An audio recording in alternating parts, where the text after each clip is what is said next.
towns with sites have faced construction into areas that may not have good soil conditions at all. So, such sites which are previously considered as unsuitable, we have to use it nowadays.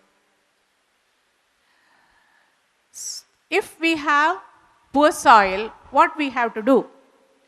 As an engineer, there are certain options. First, to replace the poor soil with suitable fill material. We can fill this land with some good soil and do the constructions. The second option is to bypass the unsuitable soil by piles or deep foundation. That is, if one layer of soil is bad, we can bypass it by by selecting a deep foundation like pile.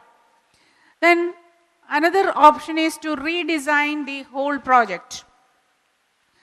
The fourth option is to alter the natural available conditions of the poor soil to meet the project requirements. That is what the importance of the ground improvement lies on.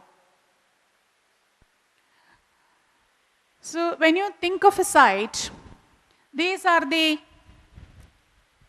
different criteria or different factors we consider. The main, it is the bearing capacity. Bearing capacity means the capacity of the soil to hold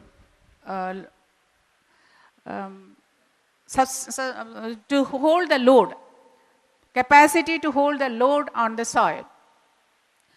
Then the settlement, that is under the load, the soil will go down, and that is settlement. Then seepage, the problem of water flow. Then long-term stability and durability of the site, and the liquefaction stability, that is under earthquake, the soil may act as a liquid, and there is no capacity of the soil. The capacity of the soil is lost due to the earthquake action. Then other environmental problems. So these are the different criteria we have to evaluate when we select a site. Then let us see why soil improvement. To increase the bearing capacity and stability, to reduce post-construction settlement, to reduce liquefaction risk. The advantages over classical solutions are we can avoid deep foundation. That means we can reduce the cost. Then we can avoid soil replacements. We can save time, and we can avoid to change site. Overall, save money. So, what is a poor soil? Normally we say the soft ground is a poor soil. Any soil which is susceptible to failure or cause excessive settlement when superstructure is constructed over it is the soft ground. Types of soil classified as soft ground are saturated clays and fine silts, loose sands, etc. Then the properties of weak deposits are mainly cohesive deposit and cohesionless deposit. These are the different two types of soil deposits. Mainly we have to come across, and the soft clay and loose sand. Then in the soft clay, the problem is it often remains unconsolidated for a long time. That is, it goes on settling. Unconsolidated means it goes on settling under the load. And it settles under its sulfite and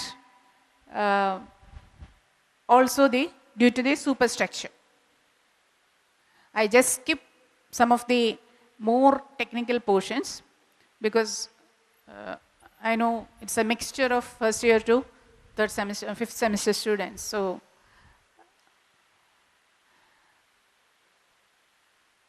the major problems faced in placing the structure is, as I said, it's very low bearing capacity and the instability of deep excavation. It is very difficult to have deep excavations in this poor soil, like loose sand or in clay. So another problem is the lateral flow under surface loading lead to settlements and lateral force on adjacent foundations. This foundation, the adjacent foundations will have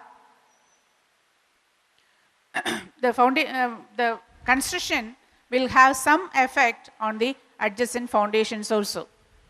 Then in the case of loose sand deposits, that is alluvial deposits along river floodplain, beach sand and sand deposits in desert, they have very low relative density. You can see the loose soil here.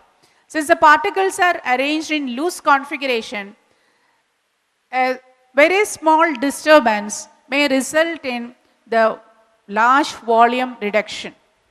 These are some of the typical properties of loose deposits.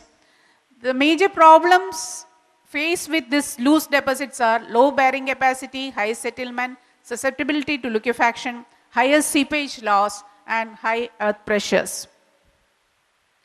There are different methods to improve the soil. Just I listed out what are the different methods for soil improvement.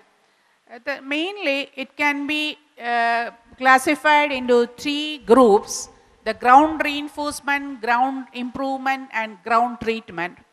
Under the ground reinforcement, we have a number of different methods available: stone column, soil nailing, deep soil nailing, micropiles, jet grouting, ground anchors, geosynthetics, lime columns, vibroconcrete columns, mechanically stabilized earth, biotechnical methods, deep dynamic compaction, drainage, surcharge, electroosmosis, compaction grouting, blasting, surface compaction, soil cement mixtures, fly ash, dewatering. Different methods are there. Now, in general, we can say for cohesive soils, we can have these methods as the most suitable one. That is vertical drains, vacuum dewatering, stone columns, in situ deep mixing. And for cohesionless soil, we can have compaction piles, vibrocompaction, stone columns, dynamic compaction, compaction by deep blasting, grouting, etc. Whatever be, the final choice among the methods available will depend on overall economy in the total foundation cost and the feasibility. So let us see the factors to be considered while adopting ground improvement techniques.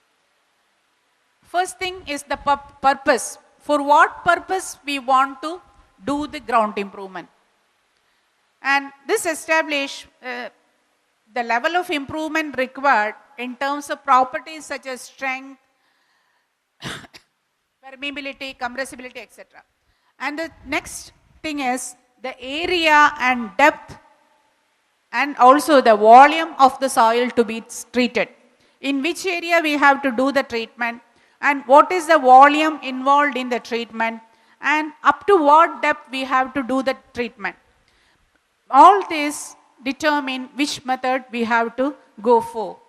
And of course, the type of soil.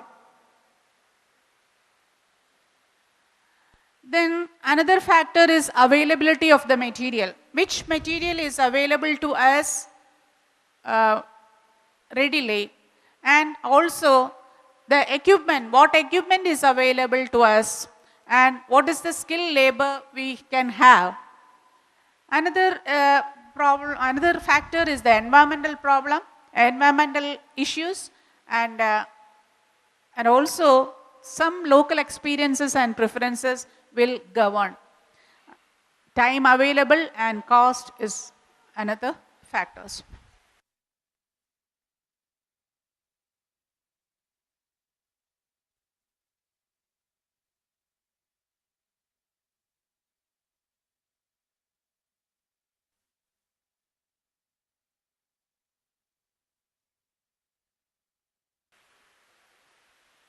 So coming to the natural materials, The natural geotextiles like jute, coir and bamboo can be looked upon as an alternative for synthetic material, especially in developing countries. As you know, even though the geosynthetic material is largely used in almost all projects in abroad, in India only it is coming up. The main reason is that the prohibitive cost. It is high, cost is very high, so that in small projects we cannot afford to it. Only it is slowly developing. The manufacture, there are some manufacturers of geosynthetic materials in India, but most of the materials we have to import. That is the reason for this high cost. In such situation, we can look upon our natural materials as the geosynthetic material. The best example is coir geotextile. See, the production process, the extraction of fiber, and it is spin the coconut from the coconut husk. The fiber is extracted and it is spinned, and after that's threading, it will be extracted and spinned into threads. So there are different products in coir geotextiles. A possible substitute to geosynthetics for certain cases.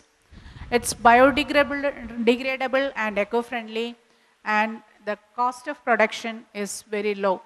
I said it is substitute for certain cases where there are certain projects in which we can use coir geotextiles, but there are projects we cannot use this material. It's not a complete substitute for our geosynthetics, but still we can make use of such material. It is not possible to replace geosynthetics completely by coir.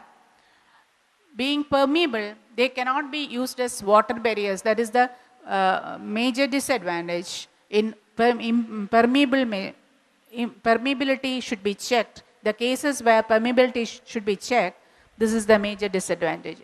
So I request you students to go through innovative methods,